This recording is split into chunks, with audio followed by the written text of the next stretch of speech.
Hey, y'all. Today's guest is Philippe Denham, and he's been on my podcast before. He was one of the first guests when I first started back in 2024. So around, I don't know, May or June, I believe.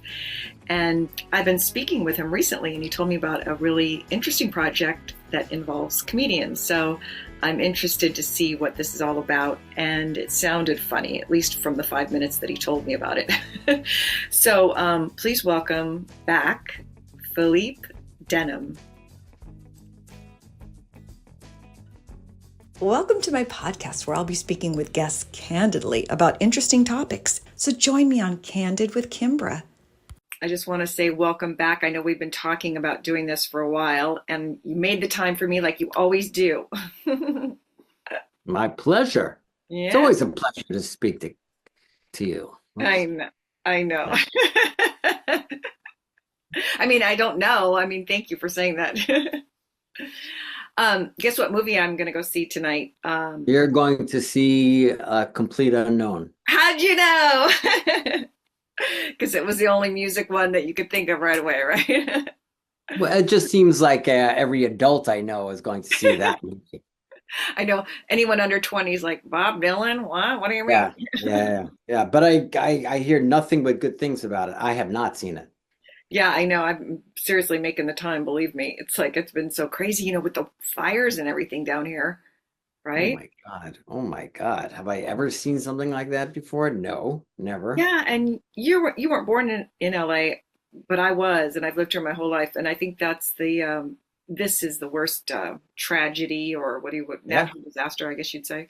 Yeah. Well, up until 5 years ago, I was there since 1987. I did see a few things. You saw the riots, Yes, I did. Very not much the Watts riots for you, older folks, but this was the riots in, gosh, what were they called? The Rodney King riots. The Rodney King riots. You saw the O.J. Simpson thing, which was really Oh my God, I certainly do. Certainly do. I remember every instant of that. That was like something out of a movie, right?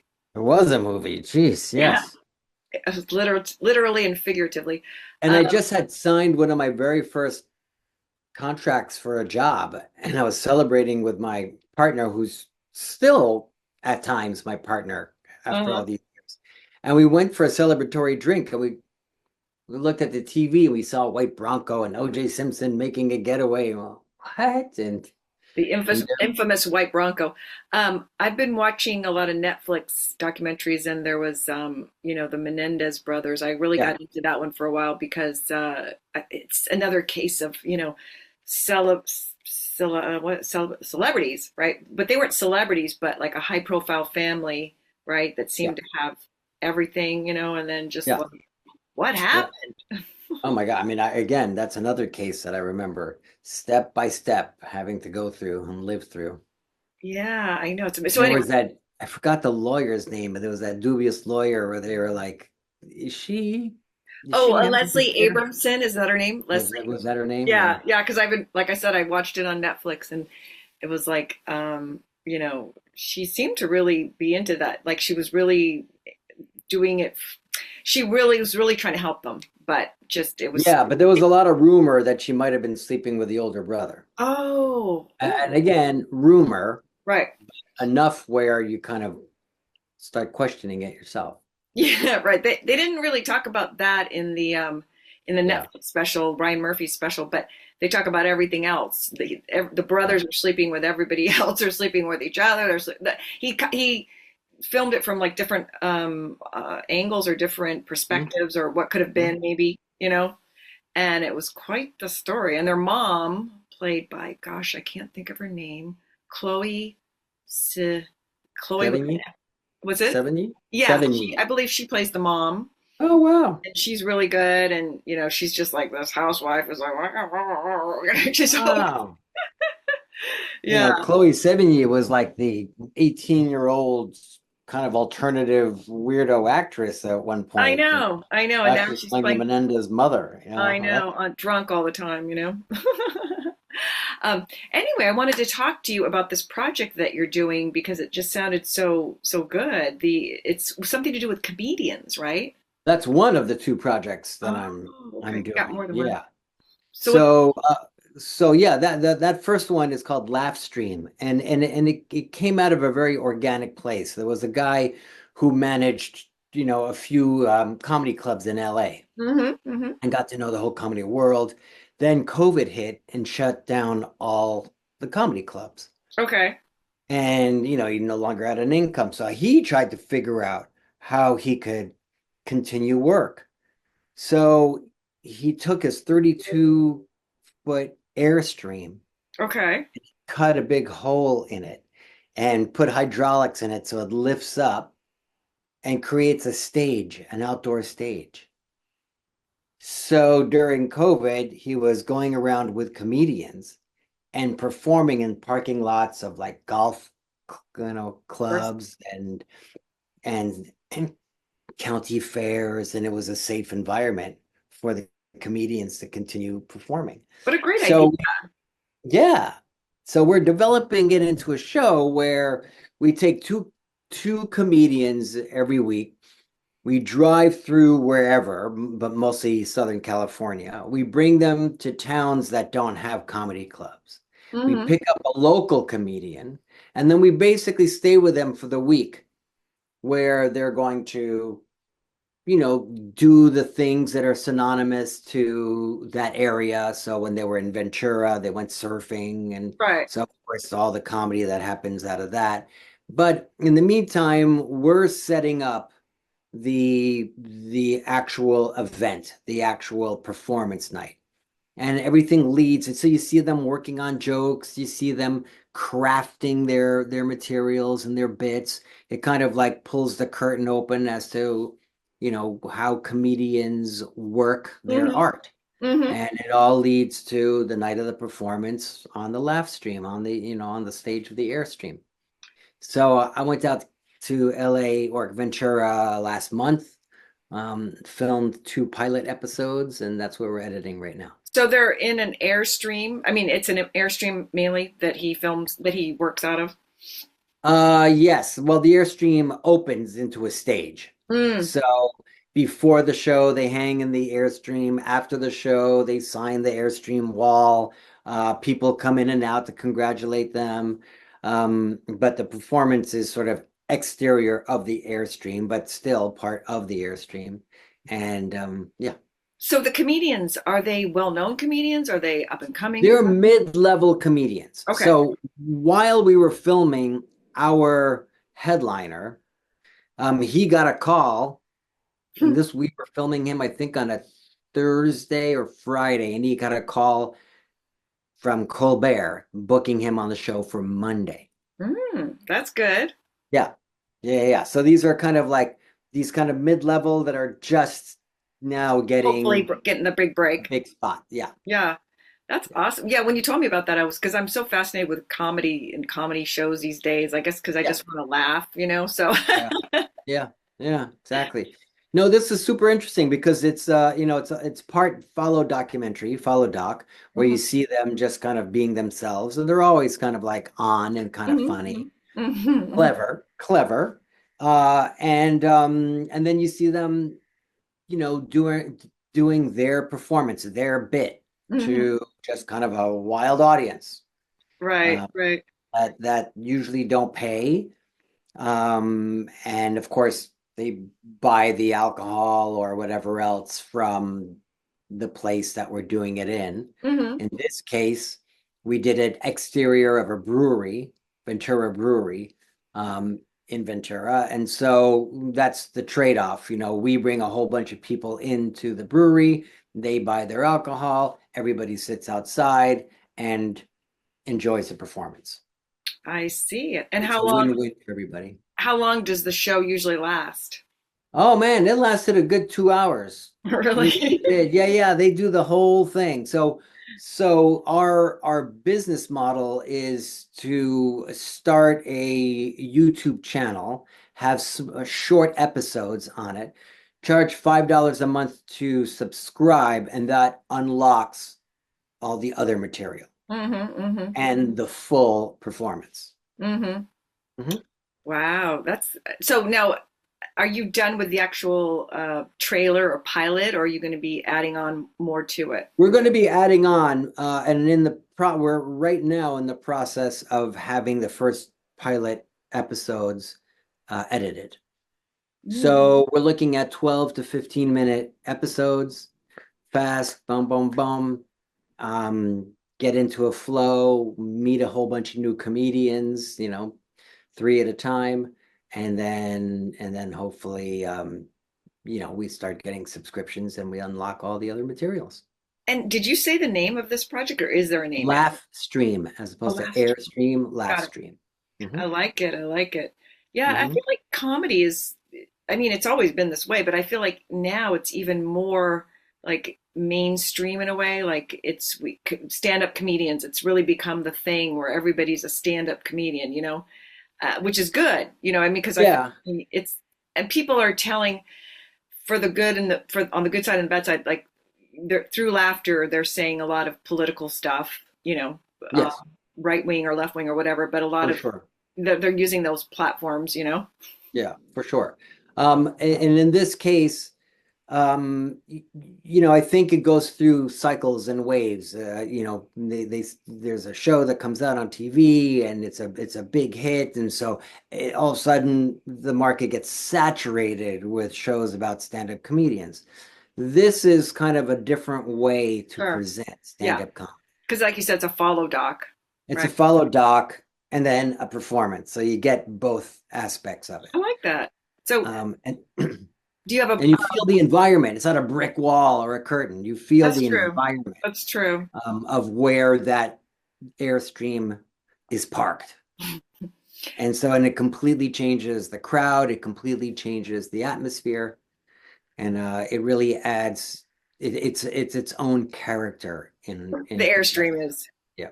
So I know you said he started it during COVID, but then now it's just going to become, he's Yeah. just going to keep doing it, right? Yeah, and so instead of comedy clubs being closed, so you have to do it outside. Here, it's bringing the Airstream to places that don't have comedy clubs. That's a good idea.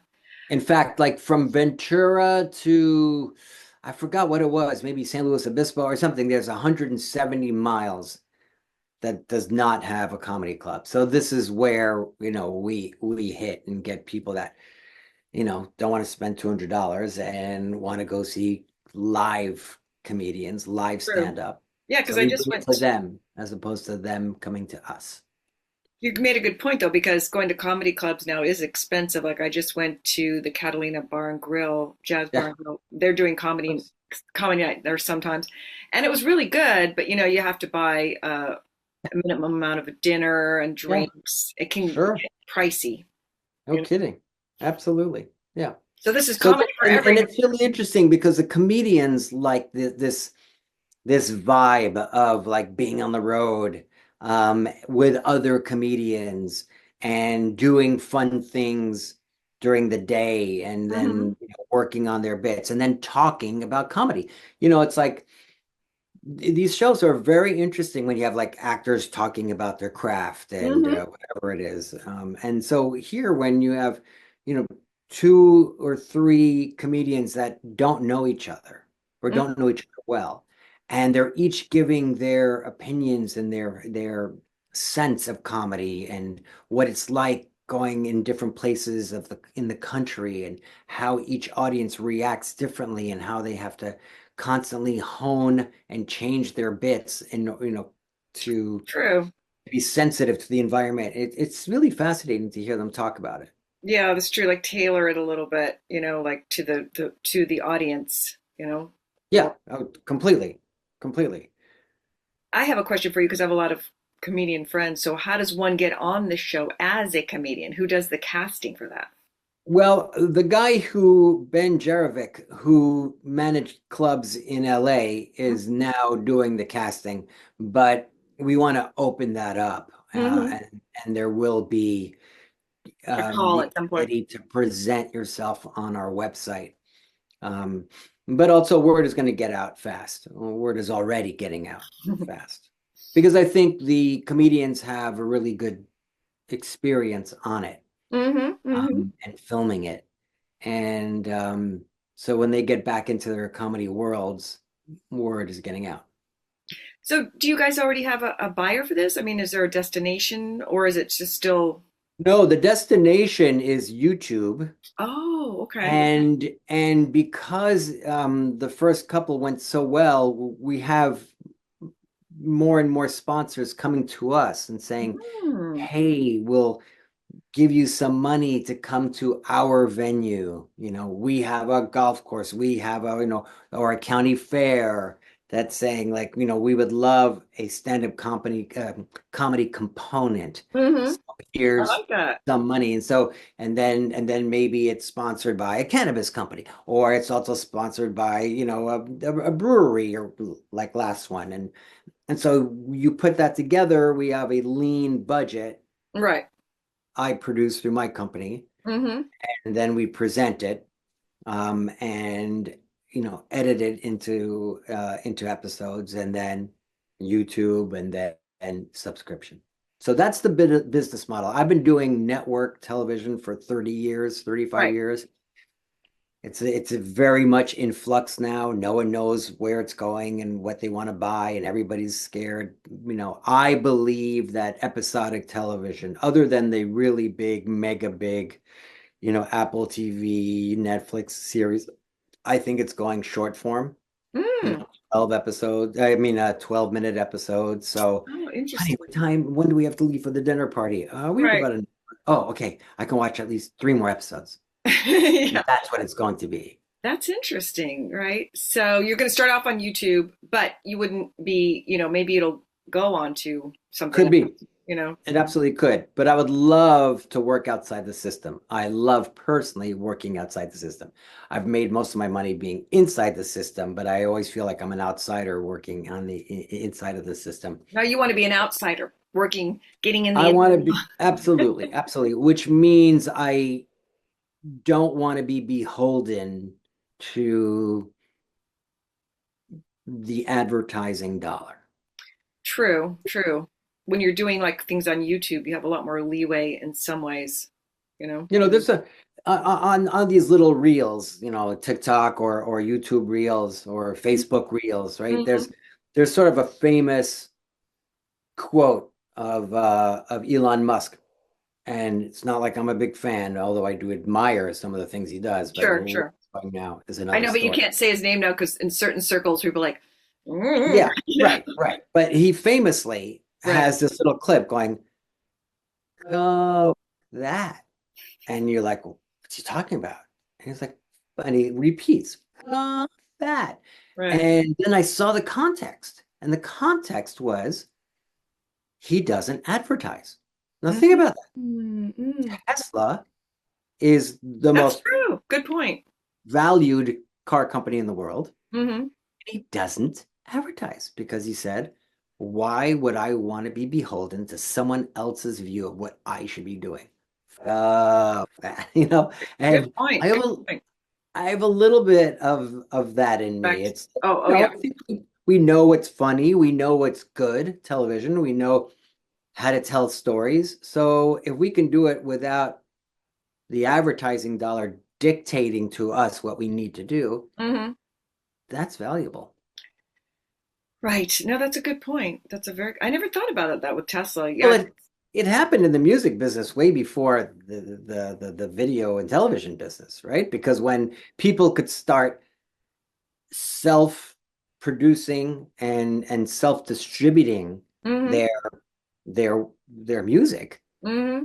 and they were no longer beholden to the record companies. True. True. I never thought about that. Yeah. I mean, yeah, So good point. there's some artists that are not signed, big artists who just record on their own and put it out on their own. Hmm. And of course, there's less hits, there's less big Marketing. contracts, Yeah. but the money sort of goes directly to them. Right. Right. Yeah. I So they had a don't, guest. yeah. So Sorry, go obviously, ahead. I had a guest on that. He's a hip hop guy, and he was talking about his idea for a new business model. Because everyone pretty much does their own. They make all the music. They do everything themselves. So Yeah. if you just went to a record if there was a new business model for a record company, they're just going to distribute it for you, and do all the admin or social media, Mhm. because they Mhm. don't have to put any money in to get it recorded and like in the old Mhm. days. Mhm. Mhm. So yeah, it's true. That's a good point. So far right now, my company is financing Laughstream Hmm. um, with a partner. And that can only go so far. But if we can get sponsorships in and we can get viewerships and we can get subscriptions, then we really can be really solvent. Right. And to be solvent without a network behind you, it's the little train that could. And I love that. I Solvent is a love good word. that. Yeah. Yeah. Okay, well, that's good to hear. No, I have a lot of friends that would be interested in this particular show, so I'm going to be spreading the word. I Great. hopefully. So now what's your other project? You said you had two things, or at least two things. Yeah, 10, 12 years ago, I did a very successful show on Animal Planet called Whale Wars, and it Oh, was about Paul Watson. Paul Watson is one of the founding members of Greenpeace, and then he mm-hmm, started an organization in the late 80s or early 80s called Sea Shepherd. And then he was voted out of his own organization because he was too militant. mm-hmm, So at mm-hmm, 71, he started his new organization, kind of like back to the bare bones of what his concept was to mm-hmm. protect marine life. So a year ago, I got on his boat and filmed him, and now we have a very big company that is very interested in basically doing a reboot of the show. Bigger, better, different organization. It's Paul Watson and his new organization, and yeah, so that's what I hope goes. And that is the opposite. That is working within the system. That's a Yeah. big budgeted show. Um, and it does so much good, a show like that that's absolutely a subject matter that I'll take being on the inside. You'll be the, what is it, the corporate shill. No, I'm Yeah, kidding. yeah. I mean, I can't be too highbrow. There's Right. certain projects where it's nice to be able to be, outside the box, and there's some projects where you need the girth of being inside the box. Right. And this is doing so much good to the world. I believe that I have no problem. Yeah. Is that the project you were telling me about when you were on the podcast last time? It was with whales and it was something to Yes, do with Japan that they're, yes, yeah, that's exactly right. That's exactly right. It's yeah. just that we had a company that was like, listen, we love this show. Mm-hmm. We want to empower you to Mm-hmm. change the world. Now, that's a Mm-hmm. quote. Now, Mm-hmm. when you get that from the lead executive in a pitch meeting, you're like, that's a good pitch. Right. But he went to refuel his boat in Greenland. Greenland is owned by Denmark. Mm-hmm. Denmark also pseudo owns the Faroe Islands. We Mm-hmm. crossed illegally the 12-mile zone from land to 12 miles out to sea. And Mm-hmm. so they took that as the opportunity to SWAT team onto the boat and arrest Paul Watson. So he was in jail for 5 months, and they kept on suspending his sentence, suspending trial, another 3 weeks, another 4 weeks, another. So he wound up doing 5 months in jail. And the big company that I can't mention because we don't have a deal Sure. yet. They were like, look, man, it's bad optics. We can't finance a show with your guy in jail. Just doesn't look right. Right. Now he got out of jail a couple of days before Christmas. We all kind of geared up first of the year, and now it's happening. That's awesome. So Well, it's oh, happening. We're gonna try to make it happen, yeah, but now you can everybody's move forward a sitting. little bit. Right. Exactly. Yeah. Exactly. That's great. It sounds like you got a couple good winners on there. The show. Yeah, I have a very big show and a little tiny show, and Mhm. and that feels right for me. Yeah, because you're good at that, juggling the big show and the little show.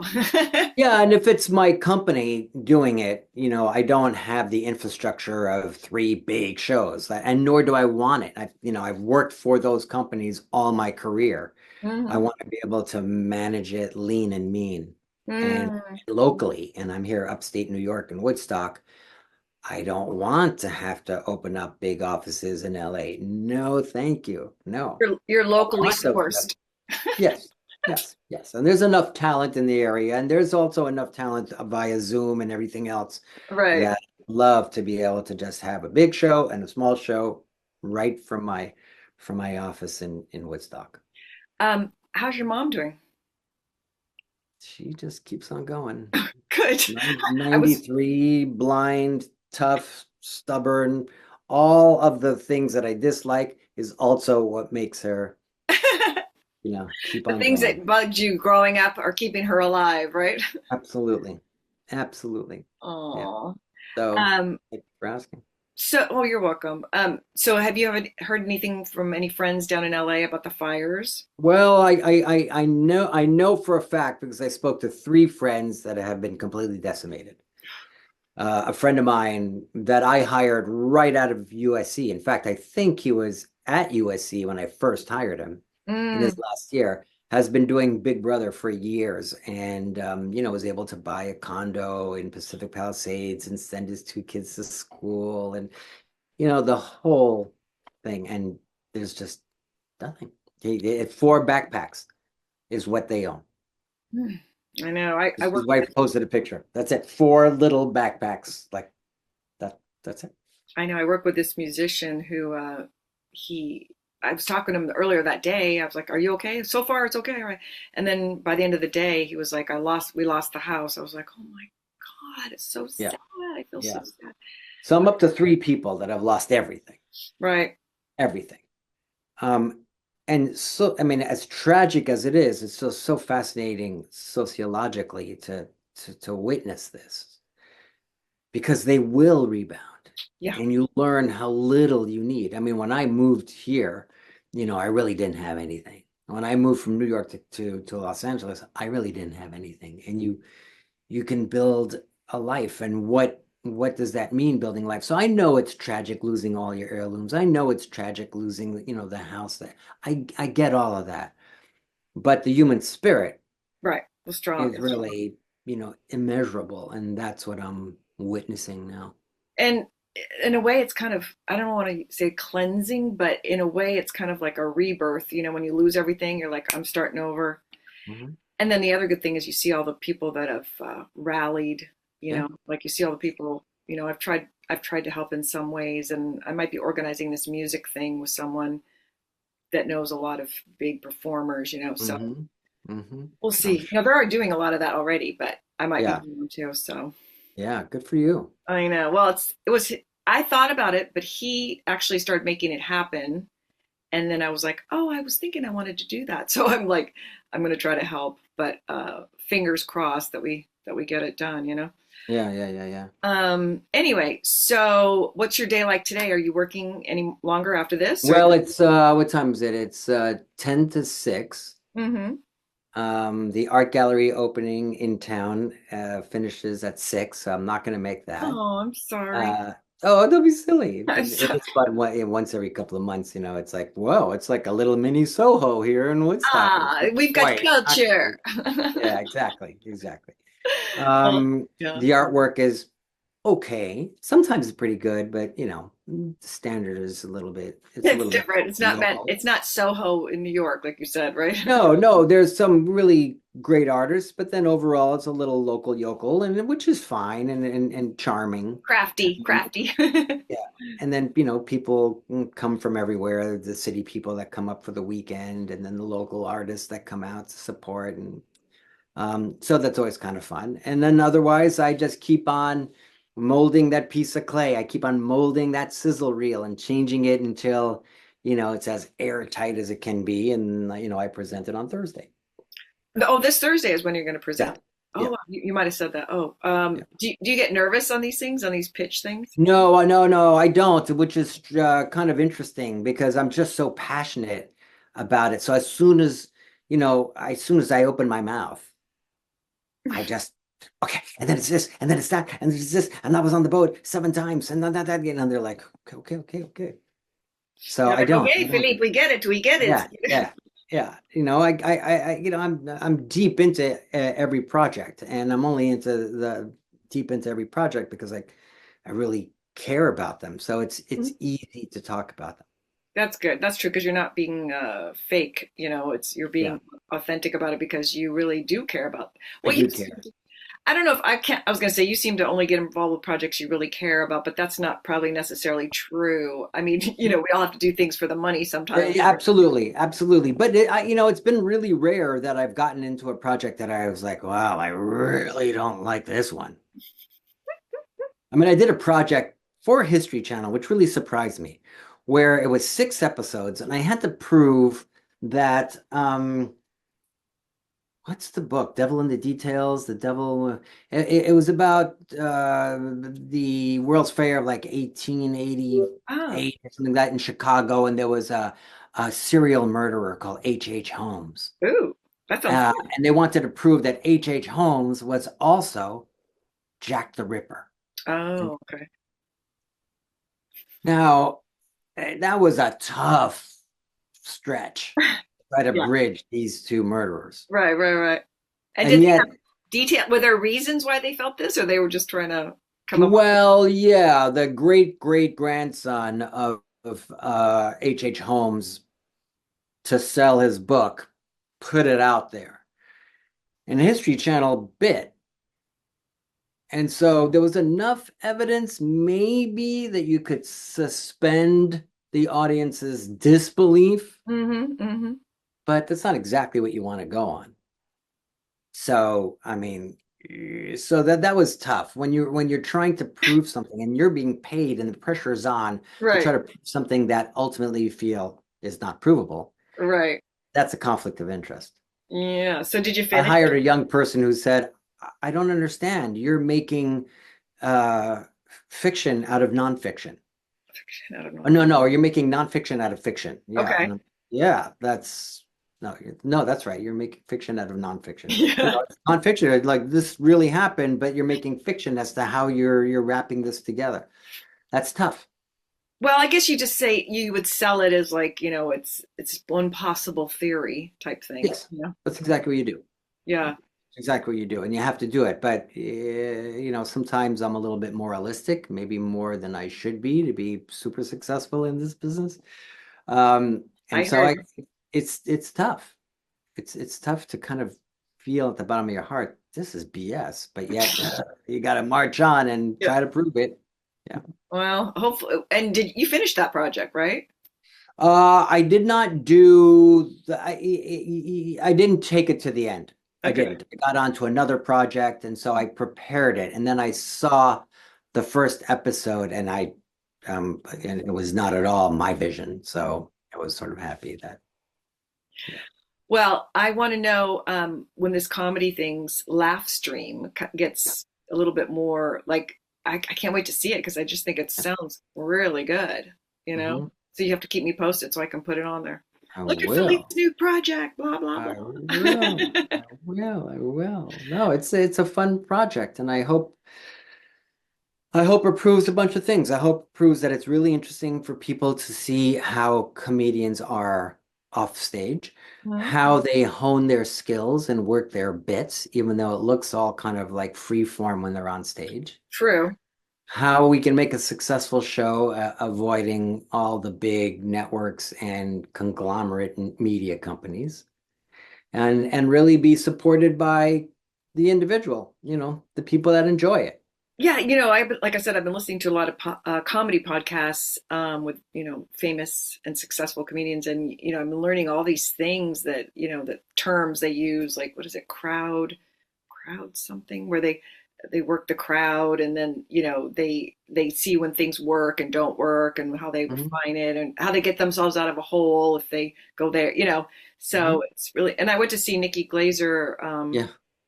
do her pre Golden Globe shows around here in LA. It was Mhm. just testing out material, which I thought was smart because Yeah. you could see what bits work and what don't. Right.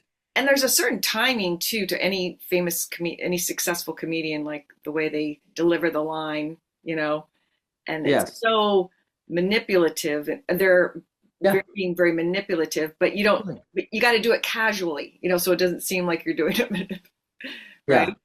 Well, Nikki Glazer is a great example because she was kind of mid-level until the roast, Yeah, the Tom and her Brady whole roast. life changed right there. And she's very aware of it, which I love. And, she understands the opportunity that's being, presented, and Hmm. she's taking it. Right. And it's beautiful. And it's sort of last stream, that's what we want it to be. We want it to be a launching pad. Yeah. And so it was really cool when we were there filming it. One guy got his break, and supposedly, and I did not see his routine on Colbert, but supposedly he knocked it out of the park. So I'm, very happy for that. That's awesome. Can you say Yeah. his name? Can you say the comedian's name or no? I always knew I know him as Saul. So So, I can't remember it was Saul Martinez or Saul right. Gomez. And I know it's It's very a Spanish. cliche that I don't remember the last name. Sorry, I didn't mean to put you on the spot. It's No, that's okay. Saul That's okay. with a Saul. Spanish name. With a That's Spanish last great. name. Oh, and he's originally from Mexico's family, but he was born and raised in Stockton, Massachusetts, Ah, and he this horrible mullet, which he jokes about. And he was like 380. Now he's like 240, and so he's trying to get himself back in shape. And, of course, we put him in a wetsuit and made him go surfing. And so there's, whatever happens to that. And he was miserable. He was like, I regret doing this show. I feel like an idiot. And by the end of surfing, he was like, that was so much fun. And the oh my people God, that that's were neat. helping him were so wonderful with him. That's so And good. then, Interesting. 24 hours later, he was on stage doing his act, and he was just feeling no pain. And right before that, he got the call saying, "We want you. That's Come on." awesome. It sounds like he's going to have a pretty good year. He's getting off to a good Yes, start. yes, yes, exactly, exactly. Wow, that's great. Well, Philippe, I'm going to let you go because Yes, I'm going to go see that Dylan movie like I told yes, you. yes. Let's Complete do what's unknown. really important. Go to the Yes. movies. I'm going to go cook. But I wanted to hear about your projects, and you're going to be coming on periodically and letting me know about them. Right, anytime. Yeah, It's this will always be, a I'll pleasure make a little talking. trip. I know. We get to hang out via, We get to hang out. we It's hang, okay. man, we hang. I don't mind that there's a little pinhole camera on me. I don't mind. As long as I'm talking to you, I don't mind. Oh, thank you so much. All right, well, I'll keep you posted, and thanks again for coming on, okay? You're very welcome. Thank you for asking. All right, I'll see you soon. Okay. Bye.